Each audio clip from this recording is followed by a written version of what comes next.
Hello there, world of takers, and welcome to the channel. I'm your host, Rudels Blitz, and in today's video, I'll be playing in the Tier 9 American Tech Tree Tank Destroyer, the Doom Turtle. This vehicle is incredible. That's all I really have to say about it. Like, it's got a lot of downsides. The major one is being slow. Being slow means that you are incredibly reliant on what your team does. If you get a team of a lot of mobility, you're basically stuck going to medium side, and by the time you get there, that battle might just be over. But at the same time, if you get a team full of heavies, or you get a team where your team needs help on heavy side, the T95 is definitely the way to go. This tank, with its massive 640 alpha, its great 2,800 DPM, fantastic penetration, and, mostly noted, ridiculously good armor, allows this to be an absolute powerhouse, even dealing with tier 10s quite easily. Now, on this battle, I personally would like to go up. But our E100 doesn't want to go up. Well, you have fun with that, E100. Just to point out to you, I, in the T95, the slowest tank on the team, am still being the bigger man and going up the hill. I really don't know why it's that challenging for tanks to go up the hill.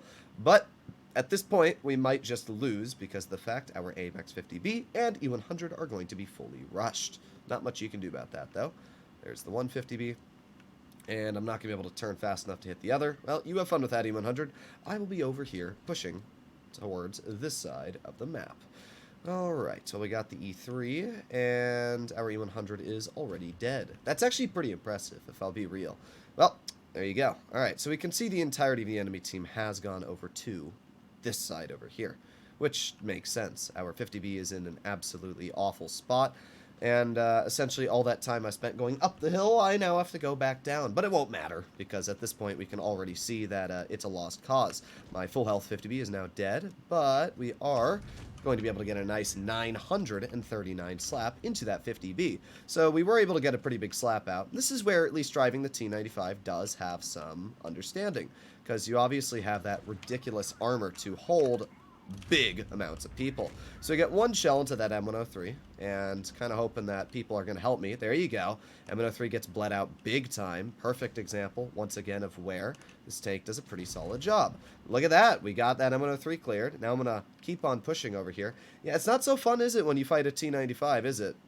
It's not so fun every now and then. That's what people don't understand about the T95. They think that they can push. And then they run into this vehicle, and they're like, ah, crap, this thing is a freaking beast. And that is exactly what we've ran into in this situation here. So the T110E3 shoots, which allows me to aim right in on his lower plate and get a big slap out. At this point, not too bad at all. Now, I might even be willing to take the risk of shooting him again here, just because why not? He's going to have to load premium to pen me, and we're just going to chill here, and bonk. There you go. Look at that massive 800 roll. Okay, not too bad at all. Now, we do have that Yag Tiger sitting in the back, and obviously, I don't know if I really want to get penned by a Yag Tiger, so I'm going to play this quite calm and passive, but we're going to chill right here, and let's see, we got the ST1 showing me his frontal plate. Look at that. Nice, massive slap into his vehicle. Now, once again, this E3 thinks that he can push me, but this is where the T95's mobility is a lot better than you'd expect it to be. This tank is actually quite maneuverable, especially at getting out of tricky situations, like the one we have plastered in front of us. So, I'm going to back on up like this, and we're going to... Oh, that's a little cringe. You could easily see where I could have penned that T110E3. What we're going to do here is we're going to... Well, I was going to say just stop him from moving. Notice how this battle was almost a confirmed loss. Like, if we look at the beginning of this gameplay, it was literally absolute disaster. But we've been able to turn this disaster into quite a solid victory. Just... Okay. Well, the gun is definitely trolling me a bit right now. But we're still doing pretty good. I do have to say that the gun is definitely trolling me right now. That was a pretty easy pen. I do not know why that one did not go through. I'm sorry. Super Conk, you're just getting in my way. Just go. Why can't you just go? Well, you have so much health, and this guy has such little health, and it's just us. There's no reason... Oh my god, and he's just going to full-on block me. Teammates, am I right? Teammates. Yep. We might actually lose because of teammates this battle, but we were able to get a big slap into that guy. Alright, well, I'm going to go this way. You have fun, Super Conk. I'm essentially trusting in you that you will not throw this game. Well, all he has to do is clear that guy, which he did. And at this point, I'm going to back on up because I have to worry about the AMX-50B. So we're going to go right over this way. There you go. Super Conk gets one nice pen in, and bonk. Oh, yeah. All right. Well, I will say that my team was definitely not the best. Even that Super Conk, he was actually hurting me more than helping me in that situation. I don't know why he was driving out sideways and blocking me there, but it's fine. We did 5,400 damage. We assisted 1,200, and we aced the tank with a high caliber. I really think that this battle alone just showcased why the T95 is an incredibly powerful tank. People think that they can get away rushing the T95. You can't, and you're not gonna. This tank is only going to be beaten by high mobility vehicles. People don't realize that this tank turns at 40 degrees a second. 40 degrees a second is fast enough to out-traverse any heavy tank in Tier 10, Tier 9, and Tier 8. Essentially, if you try to flank this vehicle, you're not going to, especially because it has incredibly fast track repairs. Add that into the fact it's got more DPM than you, more pen than you, and more armor in most situations. Yeah, it's not going to go all too well. You'll notice that that T110E3 actually lost the trade war against me. And the sad fact is that the T110E3, now that Wargaming has increased the alpha, actually has a less damage per minute than the T95. There's a lot of people out there that like the alpha increase on the E3. But just alone the 95 just proved why the DPM is better. It not only helped us in that battle get more shots out, but as well, it's not nearly as much of a nuisance when you miss a shell. So I think the T95 is an absolutely crazy good tank. Now in this battle, we can see the T34-2 is up top by the Progetto. I'm going to be pushing more towards base B is what I'm thinking. Although, they do have the Object 84 up top as well, and if we can... Ooh... No! Oh, I thought he was going to back up straight, and he ended up turning his tank instead of backing up straight the way he came. So because of that, we unfortunately did not get our shells out. But you know what? It's fine. At this point in the battle, we can see that the enemy team is kind of flanking, kind of not. I'm not really fully sure on what their plan is here. But I know what I'm going to do, and that is hold. If I can hold this battle as long as possible, that will give our team a massive benefit in the long run. So we're going to start off by bonking this K91 for a massive, and I mean a massive, 700 roll.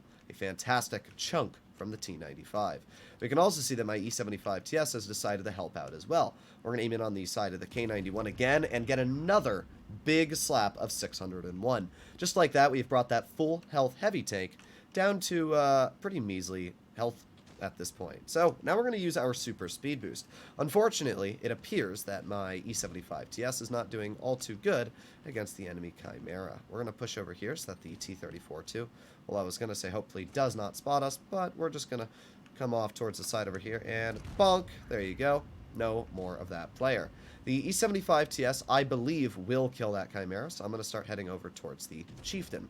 Never mind, he did not finish off that player. Well, I got a decision to make here, and it's a pretty simple one. First things first is I'm going to get a big slap into this Chieftain. Then, going to keep on going this way and make sure that the enemy has trouble getting to me. So, if that Chimera flanks me, I'm hoping that the T92E1 will kill him. We're just going to back on up. There you go. Got a nice pen in.